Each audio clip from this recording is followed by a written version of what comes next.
For thousands of years, people have been asking the same question. How did humans lift such massive stones 4,000 years ago without any cranes? And it's not just about lifting.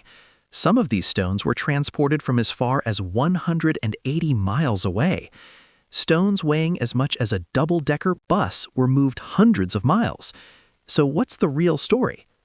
Let's go back to 2500 BC, a time with no iron tools, no formal engineering, and no calculators.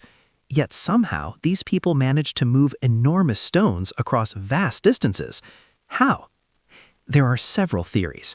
The first is known as the rolling theory. According to this idea, stones were placed on round wooden rollers and pulled forward.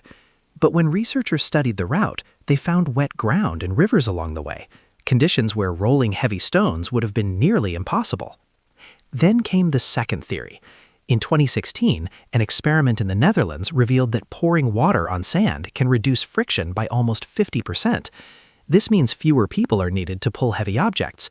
So the question is, did ancient people already know this trick thousands of years ago? Another strange theory suggests that Stonehenge was built using sound. Yes, sound waves. This idea, called acoustic levitation, claims that specific sound frequencies could reduce gravity and help lift stones. However, this theory was later proven false. So what's the most accepted explanation? Modern archaeologists believe the builders used wooden ramps, ropes, and pulley systems. Recent experiments show that a team of just 100 people could raise a massive stone in 10 days using nothing but wood, rope, and intelligence.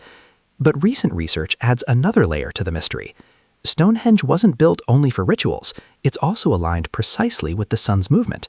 The stones line up perfectly with the sunrise on the summer solstice and the sunset on the winter solstice. This means every stone had a purpose. Its position, angle, and direction were all carefully planned. So it wouldn't be wrong to say that lifting the stones is only half the mystery.